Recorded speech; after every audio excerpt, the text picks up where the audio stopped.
I had someone that actually purchased at Mail in Towns that had been working with Robert. That's how Holly and I met. That's how we met. That's why he's here today, because what a significant amount of her credit score just went up and made her able to purchase a home where she previously was not. I mean, the first time she came to see me, she was like, well, I'm working on something. She wasn't specific with me. She said, I'm working on some stuff. I'll be back. And she didn't tell me exactly, but then the whole time we've been working with Robert, her score went up 100 points in that time. So even if there are blemishes on the credit, don't despair. I mean, you guys, there's always a fresh start coming, and I think that that's one of the things that Robert can kind of help you do. I mean, people go through lots of situations, things come up, things happen, but just don't worry about it and just figure out how to move forward. So. Exactly. And it's funny how things work, because there's no guarantee in credit repair. And let's just be straight, if an negative item is accurately on your report, there's zero guarantee to get it off. It's just not going to happen. There's ways to use the federal laws, which all of us have rights under, to demand validation and verification of those negative items. And that's a broad brush stroke of how credit repair works, but that's essentially what we do. And we do it in a very forceful manner, and it works. We'll get a credit score up. But mainly, what I'm talking about is the other half, other than the action side, is just understanding how to improve your score just based on understanding.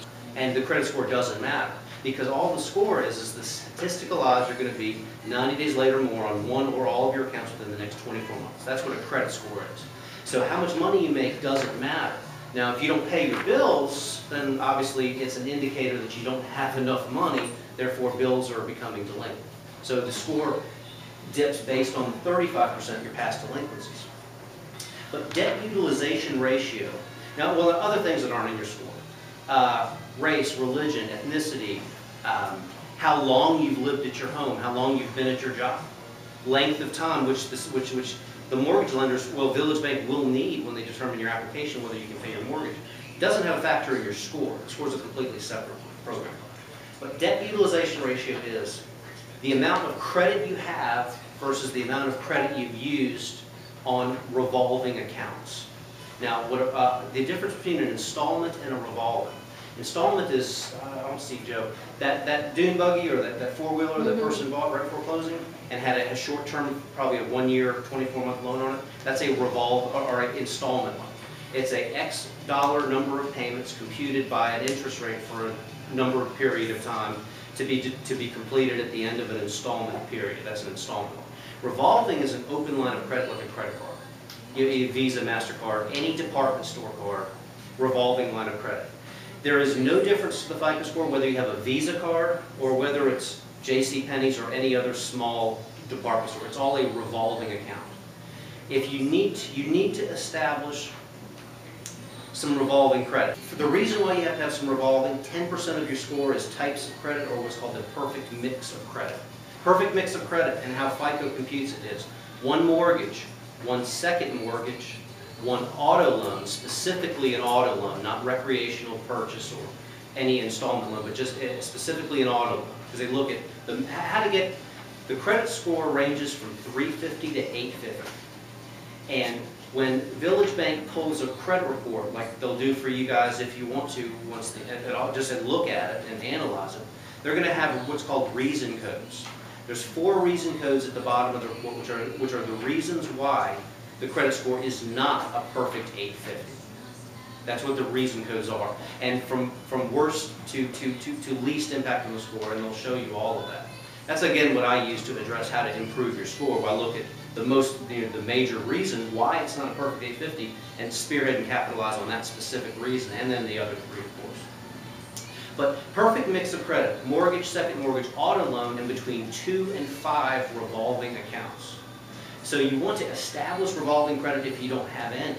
People who have 0 credit, the best way to get credit, and very few lenders will just give someone who has no credit a credit card because they don't know how they're going to get paid back. One of the worst possible things is for the credit card to be charged up to max and then go into default and then try to get their money. And they had no reason to approve the person to begin with because there was no repayment history on meaning they didn't have any established credit. So the best way to get credit, the best way is to do what's called an authorized user add-on.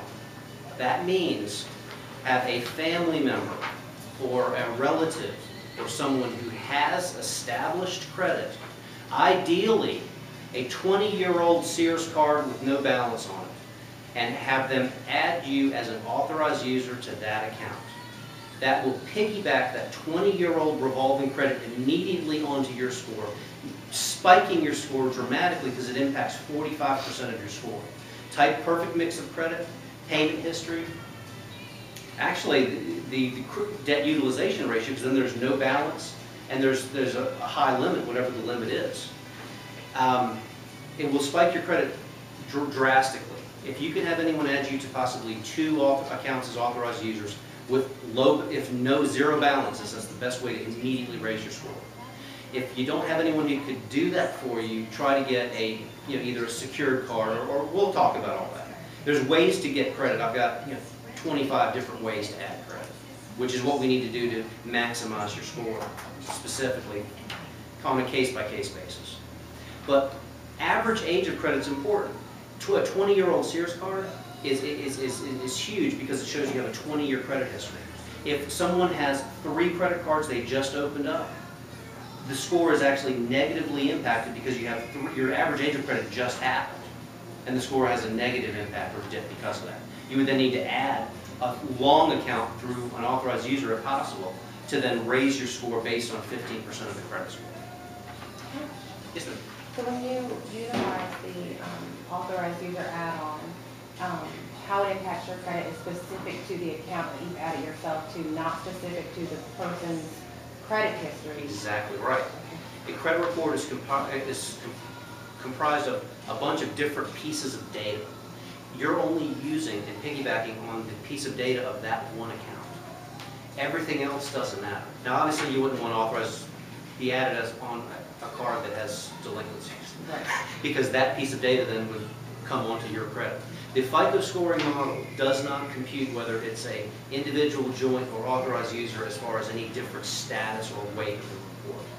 Whether it's 100% individual, or whether it's joint, or whether it's authorized user, the score has the same maximum impact, regardless of it. But yeah, you would get that one line only. Average age of credit, or proper mix of credit, 2 out of 2 to 5 revolving charges. So you want a minimum of 2.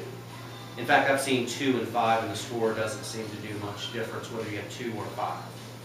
In fact, Debbie, the lady that called, said, my score dropped. I'm like, well, let's put how many credit cards? Well, I've added 12 new credit cards. Yeah, she goes, they just kept approving. Dude, but my balances are low on all of them. I said, because here's the thing of what you need to do also. And it's all right. But it's good. Now, for example, it's good if you have a college student to get as many cards as they can, keep the balances low, and then let those cards age. Because then if you close one or add new credit, the impact of your score is less, because if you have 10 credit cards when you're in college, maintained all of them perfectly, and 10 years go by, and then you add several new pieces of credit, your score has minimal drop, if any, because of the addition of the new credit, because you've had so much previous established credit. Average age of credit is 15% of your score. That's a significant chunk if you, and there's sometimes we have to delete new credit. Again, I'm thinking about the four-wheeler. I've seen people like that too. They might buy something new, which we then need to either pay that account off and then challenge the item and have it deleted from the credit bureaus, a brand new piece of credit, which then lengthens your average age of credit and raises your score. So there's different tactics to raise the credit score. Pretty much pay your bills on time. Make sure that your debt ratio, that if you have a credit card, try to keep as little money off of it as possible as you're going into closing. And then just, if you have any other issues, just call me. Because what we do is we help you maximize your score. We'll develop a game plan. There's no charge for any consultation. Good advice is never a charge with you. Call Debbie, myself, or anyone on the team. We will talk to you as long as you need. We truly desire to help customers. That's what our foundation is. Very similar to Eagles and Village Bank's philosophy, which is why we're together. Hope you all learned something. I know I went over time. I'm sorry. Oh, that's okay. But did y'all have any questions real quick before we moved on to colleagues next?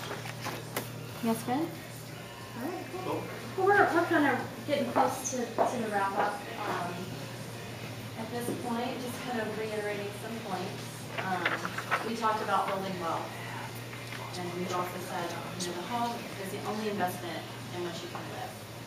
There are a lot of advantages of owning versus renting. I mean, there are some advantages to renting. I mean, you call the super when something goes wrong. You don't have to worry about the repairs. But the long term is, the monthly payment that you're writing a check for every month is really going back to something that is for you, and not some apartment complex somewhere. So I think that's, and there's nothing wrong with living in apartments. I don't want to, I've lived in apartments and rented. I rented for a long time.